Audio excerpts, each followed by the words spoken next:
Hey guys, welcome back to Critical Flick. Today I'm going to review the first 3 episodes of The Staircase on HBO Max. So like I said, the first 3 episodes of this new miniseries have released on HBO Max today, and the show has a star-studded cast from Colin Firth, Toni Collette, Sophie Turner, Dane DeHaan. There's just a ton of really good actors and actresses in this show, and it definitely lives up to the hype in my opinion. So this miniseries follows a true crime story that we've seen before in a documentary. It was in a French documentary, then it was again released by Netflix in I think 2018 or so. I didn't watch the documentary. I think I watched the first episode or so. So I went into this not really knowing what happened with the story, not knowing where it was going to go. And I think that is something that would be, you don't need to watch the documentary to see this, because I think I personally enjoy it because I don't know what happened and I don't know what is going to happen.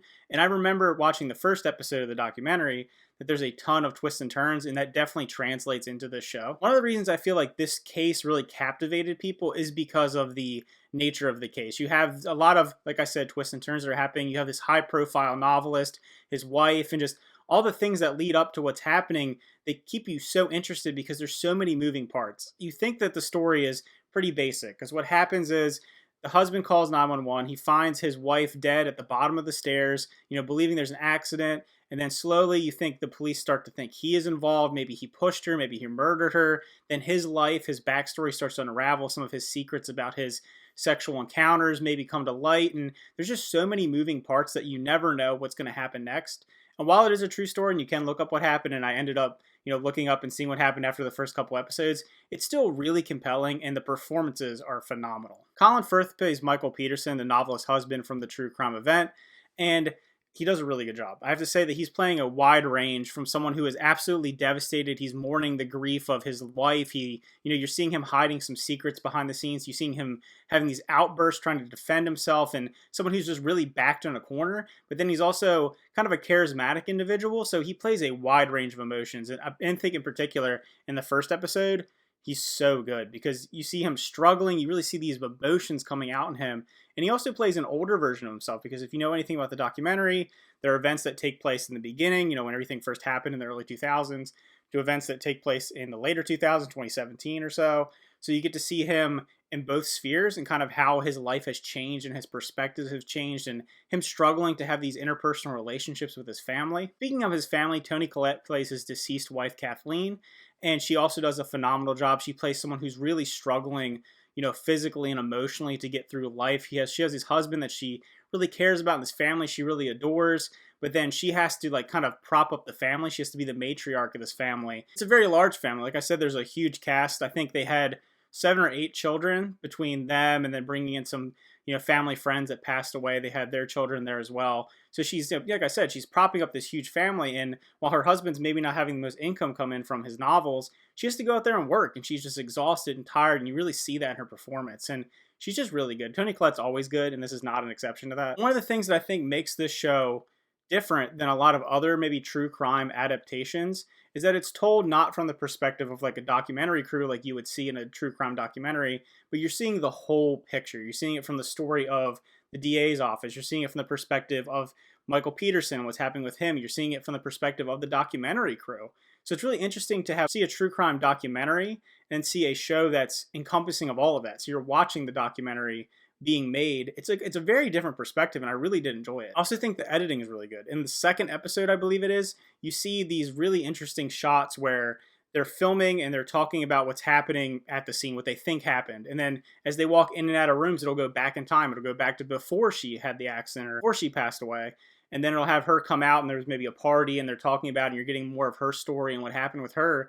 And then it'll switch in the next room, and then it's, the bloody crime scene. You're seeing the forensic people work, and they're working with, what they think is happening. So I like that transition back and forth. It makes it feel that much more compelling. It makes you really engrossed in the story. Speaking of creating that immersion, they do a good job. Like I said, they're filming with the documentary crew there. So when it switches to them filming, you have that filter over the camera that looks like an early 2000s style of filming. It has a little graininess to it. It kind of takes you back to that time period. There's also a lot of visual cues and current events that take place during this time, because it jumps back a lot to the very early 2000s, 2001 in fact, and you see 9/11 happen. You're seeing in the background a lot of TVs. You're seeing, Osama bin Laden. You're seeing all these things back there that take you back to that time period. So it creates that immersion where you really understand where this is happening and how it's building up to probably what will happen in 2017, 2018. Like I said, there are a lot of children. There's a lot of characters, a lot of moving parts in the show. So you have to really pay attention. It shifts back and forth between multiple characters' storylines.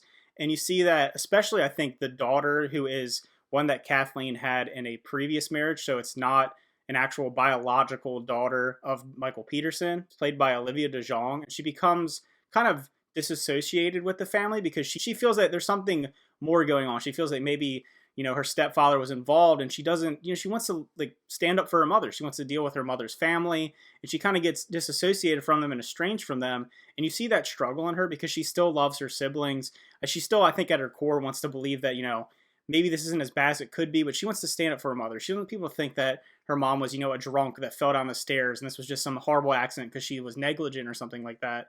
And you do see as the story goes along that that probably wasn't the case, and it was more along the lines of maybe, she was dealing with a lot of things in her life. She was very tired. You see she's just struggling to get through the day.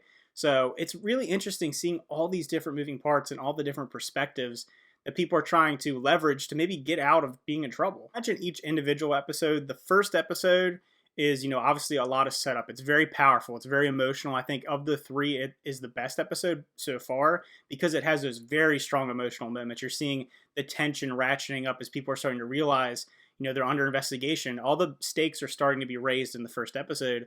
So I think it's the strongest, and it also sets up the characters, their relationships, who these people are in real life, and how they dealt with each other.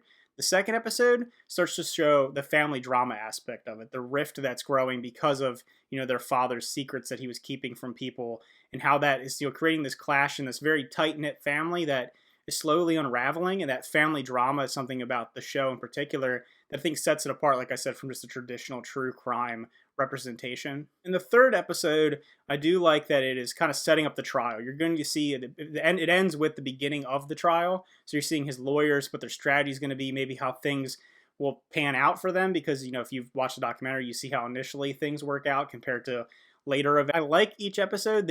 I feel like they're distinctly different. I do feel like the second and third episode are a little slower than the first one, obviously because the first one is having these really like pretty intense moments happening in it. There are obviously intense moments in the second and third episode, but the family drama, the incredible acting, just the building of emotions and investment in the story is something that I really appreciated. Because like I said, I watched the documentary and I guess I couldn't get into it. I couldn't understand really necessarily what was happening. Maybe I should go back and visit it. Maybe I'll watch it concurrently. I'll watch them together at the same time to kind of get a whole and scoping thing of real life versus this fictionalization of it.